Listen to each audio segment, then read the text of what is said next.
I am a There you are. This is Duncan Wong, everybody. namaste.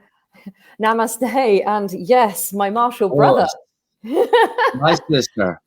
Trying to find out where the lens is so I can look at the people. I don't even know where my camera is, right? Okay. So thanks, Duncan, for coming on. And thank you so much for contributing to the online festival for Yoga Stops Traffic.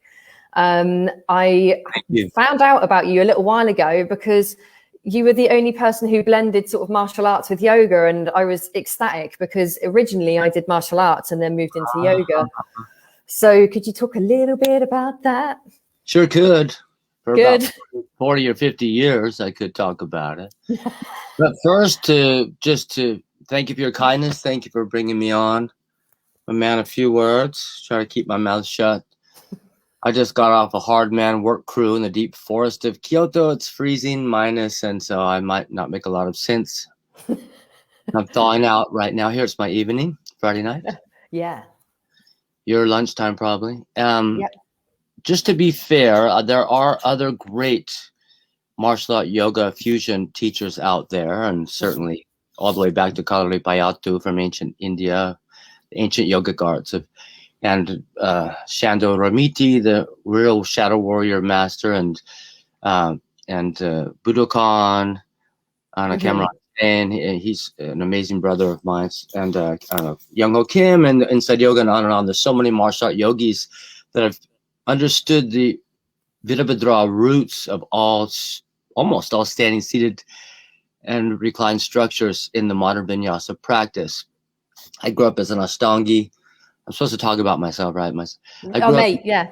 yeah, I got in early. I had, through some coincidental circumstances, a bit of a street life start. I came from California, and we were street fighters, and we even fought for money and motorcycle gangs and all, just sweethearts in a rough town. You know, this common story probably. And a friend of mine took me to meet this yoga master in the big city, San Francisco at the time. And he ended up being he offered we went to dinner. He's this Mexican guy that practiced in India for a long time and LA, and he offered me a scholarship right away. This is like 1983. I'm like 16, so it wasn't, nobody did yoga. It's like joining the circus. Fast forwarding, he ended up Antonio Sanchez. He was one of the proteges of Bikram, and he was in Bikram's first book and all that. And I studied with him for several years, and then one day he just said, teach the class, I'm busy. You know, that kind of story goes, and that's how it started. I was about 18. And a couple of years later, at 19 or 20, I discovered Larry Schultz. I heard about the jumping yoga, the It's Yoga in Soho in the South of Market Club area, warehouse area of San Francisco. This is like late 80s. Okay, that's a lot of talking. Fast forward, I grew up in the yoga shala, and I returned to the Buddhist with the Buddhist Zen Korean Zen priest master. I discovered my lifetime master, and returned to martial arts in a more sensible, from a more sensible space, not from the street. I had Ashtanga yoga, and Ashtanga and the philosophy had given me structure and a little grounding, a little bandha. And I was older, and now I'm about 20. So I dove right into the dojo and the yoga shala, and was teaching yoga the whole time, full time, and training full time throughout my 20s. And I got back into competitive fighting and healing myself with yoga. Then I went to massage therapy school and etc. So Yoga Arts was born from my practice. And then one day, to sum up this terribly boring story, this beautiful young brunette yogini that came into this studio as a guest teacher from New York, and she reminded me of like a postcard, and she was talking about the goddess and healing and all these traditional practices, and we were just doing Ashtanga, like really strong physical practice, to be honest, at that time. And then she put her hands on me in the back, and I started crying. I'm like, what the hell is going on? And then her name was Sharon Gannon, and then I got some Congressional Youth Award for going back to teaching street gang kids, and I did all this programming through my rich private clients who got me enrolled in this program. I Congressional Youth Award, and I got like this gold award, and they took me to Washington D.C. and that's not interesting. But as soon as I got there, I could afford to jump on the Amtrak and shoot up to New York. I went straight to the 2nd Street original Jivmukti studio and Jivmukti Yoga School, and it became a long-term love affair with yoga. And Sharon Gannon and David Life became like my yoga parents and adopted me. I moved to New York. I left my Zen master, which was what it was. In hindsight, I might have stayed a little longer. That was the juice, boy. Great. But I went to the bright lights and the celebrities and the cool press and sexy models and the whole 90s New York yoga boom. And then I went global with the celebs and the jet sets and the CEOs and the celebrities and the civilians and the icons. And then anyway, so that's yoga cards. And then I kind of had lost my way a little bit, to be fair. And I didn't really have my own life. I felt like a secret agent waiting for the call and go teach the celebrity on, whatever. And that was exciting and it was powerful. But anyways, I just dropped out at the peak of my career. This is in the early millennium. And I decided to go find my roots. My father's father was from southern China. So I got a job teaching across Asia with Nike back in like 1999 or something. And I got a taste of around 2000 to Shanghai, and I went to Beijing, and I went to Hong Kong, and I went down to a Kung Fu master in the deep mountains. And and then I went again with David Life. We went on tour with Sharon, but then just David and I went to China. But at that time, around 2000, 2001, yoga was not allowed. I mean, I'm getting my sequence wrong. They didn't allow yoga yet in China. Then it was allowed, but you couldn't chant or you couldn't talk about God. Wow. It was, and there were surveillance, people following you and stuff. And I was like, that's cool. It was wild. It was like a lot of way pre-Corona. This is 2003, 4. This is pre-World Expo and whatever, when they started to lock down China, when it was still really wild east, and it was party town. It was very interesting. Anyway, so it's too late for a long short, isn't it? No. If anybody's watching this, you can long and short it if you want. What are you blowing off your computer? Is there a little creature? Is there a little creature on your computer that you're blowing off? No, I have OCD. I just wiping dust. I like everything perfectly clean, although it doesn't look like it. Hey, look, I'll show you a picture. This is my Zen master here up on here in Kyoto. My just meditation and fire ceremonies, because they took Buddhism straight from yoga and made Zen, and it's very similar. This is me with the time I'm talking about with Patabi Joyce. In my core, I was about 20 there, and nice. And this was my Chinese grandfather. By the way, it's like a mirror, mate. It's weird. Yeah. Oh, wicked. Yeah, the one on your cool. What? The one that looks like me. Yeah. I'm like some old dude on a mountain sharing his life. There's my black belt card from my Korean master. There's my mother's father. We're Scottish. Duncan Freelanders. How do I do this? He was a seaman. He was a Navy man. He was a what was it called? Conservation Corps? No. Merchant Marine. He was a radio for the Merchant Marines. He traveled the world when he was 18, and I have panoramic photos he developed as a hobby photographer of Shanghai in 1929 and all that before the war.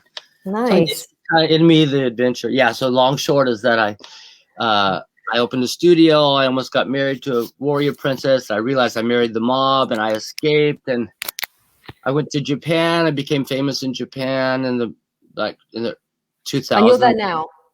And then I came here by accident. They had really good sushi, very polite geishas, and then I got married to a yoga star gal in Tokyo, and we had twins right away, naturally, and then we had the Fukushima disaster. And then we ran south and ran back and came back to Kyoto. Is where I feel at home because it reminds me of the Delta, which is like Davis, Sacramento, Northern California, Sierras, foothills, Yeah. mountains, valleys, rivers, Lovely. rice fields. Nice. Sounds Yeah, idyllic. yeah, Excellent. yeah, it is. It's pretty idyllic. And I can't say we're Corona free, but out in the forest, there's nobody talking about Corona. There's no lockdown. Nobody has it. Yeah, you're very foresty, aren't you? I've seen you doing stuff in the forest. You talk about that you're in the forest quite a lot. That's amazing. Yeah, so my home, I bought an old farmhouse and I'm slowly building it out ecological style, which is repurpose old wood or whatever. I do my own work and try to use nature around me and work with nature. And we have a lot of animals, so monkeys, bears, you name it, weasels, and we're a fox, some deer. I mean, it's not Alaska, but it's pretty. And Pretty wild now. Huh, what? It's pretty wild, mate. Yeah, it's, you know what? Animals are shy. We're the dangerous animals. I'm fairly aware of that, but still, you gotta watch your back. Yeah, if you get a bear mom and her cubs, I mean, they'll fuck you up. Yeah, rightfully so. They will fuck you up. Yeah, you gotta be very aware and kind and good vibes. Yeah. But now I have superstar twin sons, and I'm here for the long haul because of my boys, and so it's all good. I've adapted, and yeah, so that's enough. I probably should let you talk for a while. That's cool. I love it. I love it all. What styles of martial arts? So what styles was it more Chinese styles, or have you moved into Japanese? Yeah, well, when I was young, I had a mentor who I've reconnected with, gratefully, through the internet and through Corona. I kind of put them together, so I'm kind of removed from it. With respect, everybody's having hard lockdowns. Much respect. All my students are. I know every week on Zoom, they share and we have therapy sessions and stuff. So I kind of a little bit aware. Plus my family's in California, and all my martial art masters, ironically, my first and my last, are in Texas, and that's a hard thing right now for them. The multiple storms and the self power grid that they've got going. I don't know if you know, they had 7 perfect storms and got wiped out, and no electricity, no water. No, I've got friends in Texas as well. So yeah. Anyway, and my grandmother was from Texas. I was raised by her, my mother's mother. Right. So I have this Texas connection. I forgot why I brought that up, but because of the Corona lockdown. Yeah. So martial arts, what were you Chinese style? Yeah, so my first martial art teacher was a bit of a street fighter, and he had studied on a lot of things from an early age on a survival level, and he taught me, but it was mostly Korean kickboxing, but a little bit of grappling, some karate, American boxing, just basically win. Yeah. What's your style to defeat? Yeah, win style, like, defeat style. So, but then I mostly studied Korean and like Taekwondo and like that. But then, ironically, about the time I discovered yoga as a teenager, only in a short period of time, I kind of found my way through the original organic health food store collective in North America called Rainbow Grocery in San Francisco. Yeah. This pre-Whole Foods. I worked there, and I met this really tough guy from El Salvador, escaped the war and was on the wrong side, and became a guerrilla fighter and had walked to America or something. Anyway, he was this crazy guy, and they fired him because they found a gun in the closet. He was a cleanup crew, but he was just defending himself in a rough Latin neighborhood that we were in, but in the mission. But he taught me this martial art, and then he was like, "Oh," I'm like, "Who taught you? This is incredible," because it was like Taekwondo kickboxing, but like Pride, what do you call it, like Ultimate Fighting Championship, but UFC, but his was different. We would sit and meditate, and I was like, "Wow, it's just like yoga." And we would breathe, and I would be like, "What is?" And we would chant a little bit, and I'm like, "This is Korean." And I'm like, "Who's your master?" He's like, you don't want to. He doesn't even speak English, and he was just like, he was not into it. Finally, he told me I got the name, and I looked in the yellow pages. Wicked. I remember that. Yeah. I found the studio by the name, and I went to the studio right across the street from Japantown in San Francisco, but they were Korean, very different. And the day I walked in, I just fell in love, and my master he's a monk, but he's a family man. That's how they do it there. So I spent my 20s in that dojo, basically. Wow. So it's a Buddhist ancient Buddhist martial arts, so it has all the Zen stuff in it. Yeah, amazing. Yeah, so that was mostly Korean kickboxing. To be a lot of legs. A lot of legs. I've And, seen some of your stuff. Yeah, you're very leggy. Yeah. I was lucky to be born with long legs for such a little guy. I'm all legs. Yeah, super strong. What the? His Duncan, 80% leg, and his legs, and 100% win. Yeah, all right. So so that's it. And then the Buddhist element and the well, you're asking me questions. We're talking about myself, so I don't have to be shy. One of the earliest things that developed my yogic arts system is in a dojo, in a studio of martial arts, in a martial arts shala. I don't know. It's dangerous. It's funny how only martial arts studios are allowed to. You'd think it was like some kind of Al Qaeda cell. Like, what? You go to a school where they teach you how to kill? You're like, yeah, that's what we do. But it's martial arts, so it's respected. Yeah. But it's crazy. I mean, that's what you're taught to do every day, all day. Yeah. It's a killing art. It's what that's part of it, right? Yeah.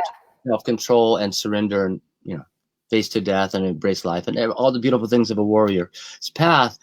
But it is deadly art, so you have to do it really slow and be very careful. So when you're doing takedowns slow, or joint locks slow, or pressure points slow, carefully, guess what it is? The best massage of your life and the best traction therapy. So I was in massage school, and I was in training in yoga and teaching yoga. And so when I discovered the slowness of powerful martial arts as a healing modality, it just clicked. And plus, as soon as I walked into the Ashtanga Yoga Shala, because that my teacher went back to the Bikram's teacher in India and studied the whole advanced system that Bikram never taught. So I learned a very deep form of what would be called a Bikram.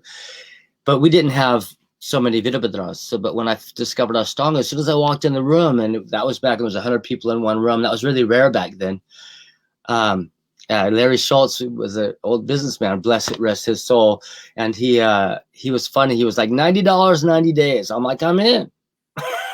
As much as you want to practice. He has a big loft and cheap. Very smart system. All you studio owners out there, or online studio owners, see that it's a little different now. But he had just like this old wicker partition screen that you could see the other side. But there's advanced in the front and beginners in the back. So beginners are like trying to look over the shoji screen, like, oh, that's where I want to get to that class. Very good. That's really clever. Yeah. So then, Having a little peek into the future. They're like looking over at you guys, thinking, yeah, that was manifestation. Cool. Great manifestation tricks. Yeah, so it's this Buddhist yogic arts. Yeah. Well, it's wonderful, and I'm so happy to finally have spoken to you, because we've been speaking since beginning of the first, Yeah, thanks for all you do and are. You've done so much, and now this is amazing, helping people that are vulnerable.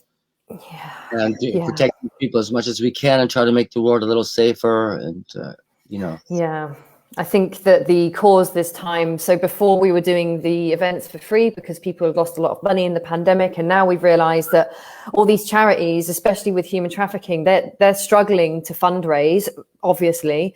And so I wasn't going to do another online festival because there's so much work. But when Yoga Stops Traffic contacted me, I was like, Yoga Stops Traffic. Of course, yoga should stop human trafficking. Like, that's literally what yoga should do. Why is that not like what we're all doing? Why are we still having slavery? I mean, it's a long conversation, but humanity has its sides, and there you go. We got to show it the good side.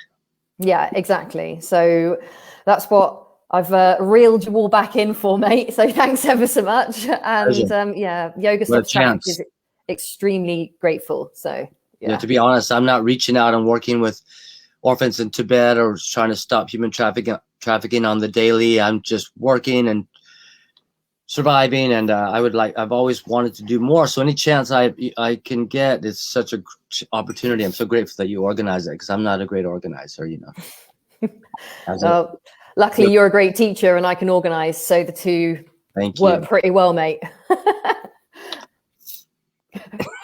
Exactly. Excellent. Well, I will let you get back on with your Friday evening. So thank you. Although you're drinking a coffee. You're drinking a coffee on a I Friday was so night. tired. I didn't want to like be too drowsy, and here I got all chatty. This is a proper coffee. This is an old 1997 stainless steel Pavoni espresso machine, like the first electric espresso machine. If you jump off the fire mocha, Brilliant. that ranks a proper latte. Let me tell you, I'm not going to sleep tonight. Thank goodness tomorrow's Saturday. Yeah, I can't see you sleeping anytime soon, mate, to be Not honest. anytime soon. It's going to be a wild party tonight, dog. Party for one. Yeah, I'll have a little campfire and a little peace pipe and a shot of whiskey. Nice. Same every night, actually. But and I have Great. to say, I mean, I think moderation is good and being conscious and smart is good. And I respect so many of my friends that have not drinking for a long time from where we come from. But I don't get a cold. Everybody around me has stomach flu, or I know people are getting corona. Most 99 whatever % of people are recovering from it, thank God, and bless the souls that are not. But mostly people get colds or get something, and I'm it's all wood. Yeah, it's all wood around. It's the Scottish in you, isn't it? It's the Scottish in you. Well, I know old medicine is alcohol based. Even I know, yeah. Alcohol. So I do a little shot of high quality whiskey. We call them wheels here. I think the wheels is Japanese for virus. So any bacteria or germs get killed in my throat, so it never goes into my system. So for whatever it's worth, yeah, totally. I'd be honest with you, the Scot in me, I don't get a cold for a few years now. I'm really grateful. Amazing. Maybe, I mean, this could. It's yoga. This is yoga whiskey. Yeah, yoga whiskey and cats. And Lots cats. of love. Yeah, mate. That is a brilliant note to finish on. Thank you so much. Thanks, mate. You're a beaut. Cheers. Have so great to see you in person. Yeah, mate. We will. We'll hang out. Person. Yeah. Heartsies. Love you. Take it easy, Peace. mate. Thank you. Mwah. Ciao. Bye, mate.